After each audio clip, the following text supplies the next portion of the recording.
আসসালামু আলাইকুম, সবাইকে ওয়েলকাম জানাচ্ছি আমার চ্যানেলে। আজকে আপনাদের সাথে শেয়ার করছি একটি ভিন্নধর্মী রেসিপি। বানিয়ে দেখাচ্ছি স্পাইসি কোরিয়ান রাইস কেক। বাসায় থাকা সহজলভ্য অল্প কিছু উপকরণ দিয়ে আপনারা এই কোরিয়ান রেসিপিটি করতে পারবেন। আর এটা খেতে তো মাশাআল্লাহ খুবই মজার হয়। সো গাইস, আর কথা বাড়াচ্ছি না, চলুন দেখে নেওয়া যায় কিভাবে এই কোরিয়ান রাইস কেকটি বানিয়েছি। প্রথমে চুলায় হাঁড়িতে দিয়েছি একটু পানি, এর মধ্যে দিয়ে দিলাম 3টা পাকা টমেটো আর 4টা শুকনো মরিচ।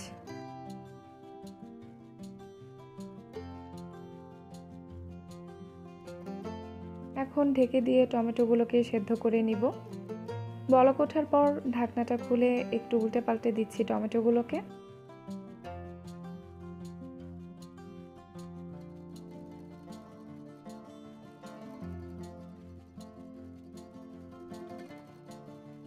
এই পর্যায়ে কিন্তু এগুলো সেদ্ধ হয়ে গেছে, তাই চুলা থেকে নামিয়ে নিচ্ছি। নামানোর পর টমেটোগুলো একটু ঠান্ডা করে এর খোসা ফেলে দিচ্ছি। তারপর টমেটো আর মরিচটাকে ব্লেন্ড করে নিচ্ছি।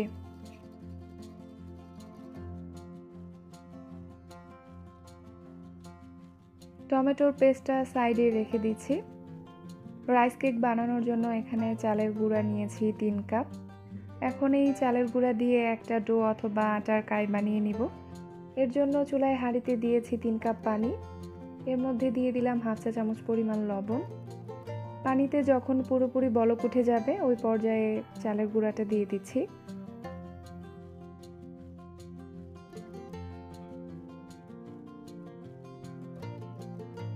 নেড়ে চেড়ে ডোটা বানিয়ে নিব। আর এই পর্যায়ে চুলাটা রেখেছি লো ফ্লেমে।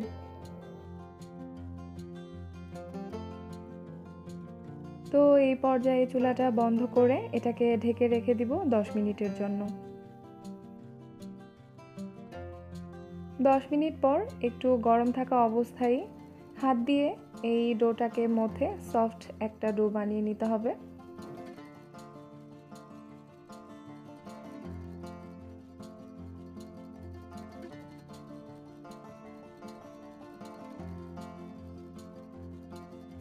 তো ডোটা মথে নেওয়া হয়ে গেছে, এখন রাইস কেকগুলো বানিয়ে নিচ্ছি।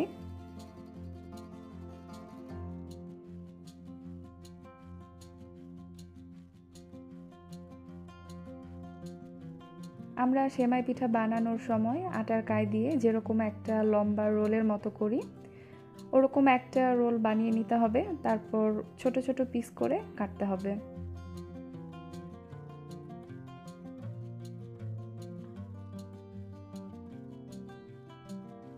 চেষ্টা করেছি সবগুলো সমান করে কাটতে, তবে সমান না হলেও কিন্তু কোনো সমস্যা নেই।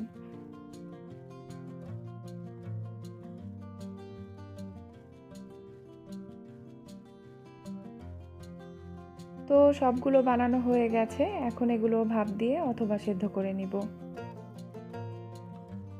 সেদ্ধ করার জন্য চুলায় একটা হাঁড়িতে দিয়েছি পর্যাপ্ত পরিমাণে পানি। পানির মধ্যে যখন বলক ওঠা শুরু করবে ওই পর্যায়ে রাইস কেকগুলো দিয়ে দিচ্ছি।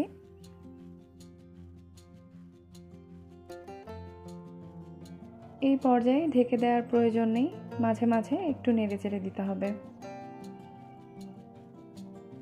রাইস কেকটা সেদ্ধ হতে হতে আমি সসের একটা মিক্সচার রেডি করে নিচ্ছি। এর জন্য একটা বাটিতে নিলাম 2 টেবিল চামচ টমেটো সস, 1 চা চামচ সয়া সস, আরও নিচ্ছি 2 চা চামচের মতো চিলি সস।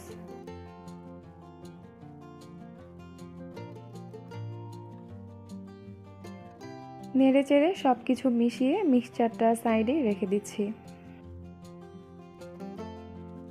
এদিকে রাইস কেকগুলো সেদ্ধ হয়ে গেছে, গরম পানি থেকে এগুলো তুলে নিচ্ছি স্ট্রেইনারে।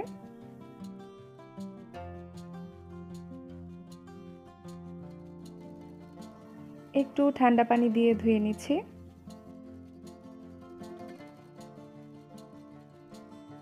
চুলায় একটা প্যান দিয়ে দিলাম 1 টেবিল চামচ পরিমাণ তেল, দিয়ে দিচ্ছি 2 চা চামচ রসুন কুচি। রসুনটাকে হালকা ব্রাউন করে ভেজে নিব। রসুনের মধ্যে কালার আসা শুরু করলে ওই পর্যায়ে দিয়ে দিচ্ছি 2টা বড় সাইজের পেঁয়াজ কুচি। পেঁয়াজটাকে একটু মোটা করেই কেটে নিয়েছি। আর এই পেঁয়াজটাকে বেশি ভাজবো না, জাস্ট ভেজে এর কাঁচা গন্ধটা দূর করে নিব। দিয়ে দিলাম টমেটো আর শুকনা মরিচের সেই পেস্ট যেটা প্রথমেই রেডি করে রেখেছিলাম। অল্প একটু পানি দিয়ে দিলাম।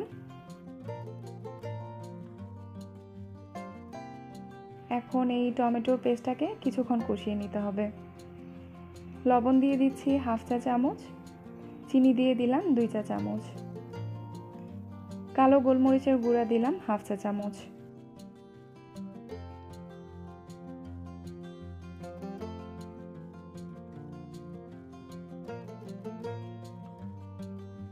এই পর্যায়ে সসের সেই মিক্সচারটা দিয়ে আরও 1 মিনিটের মতো কষিয়ে রাইস কেকগুলো দিয়ে দিব।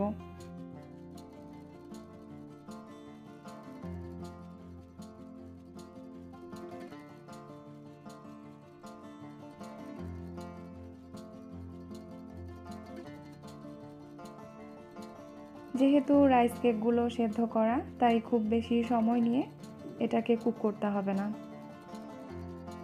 ঝালের পরিমাণটা যদি বেশি চান সেক্ষেত্রে আপনারা এই পর্যায়ে লাল মরিচের গুঁড়া অ্যাড করতে পারেন।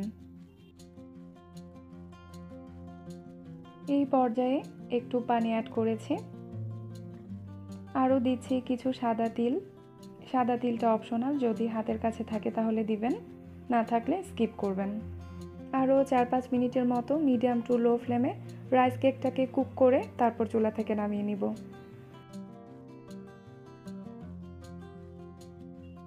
তো এই পর্যায়ে কোরিয়ান স্পাইসি রাইস কেকটা রেডি হয়ে গেছে। এটা এখন চুলা থেকে নামিয়ে সার্ভ করে নিচ্ছি। আশা করি রেসিপিটি আপনাদের ভালো লেগেছে। আজ এ পর্যন্তই, পরবর্তী ভিডিও দেখার আমন্ত্রণ জানিয়ে শেষ করছি। সে পর্যন্ত সবাই সুস্থ থাকুন, ভালো থাকুন। আল্লাহ হাফেজ।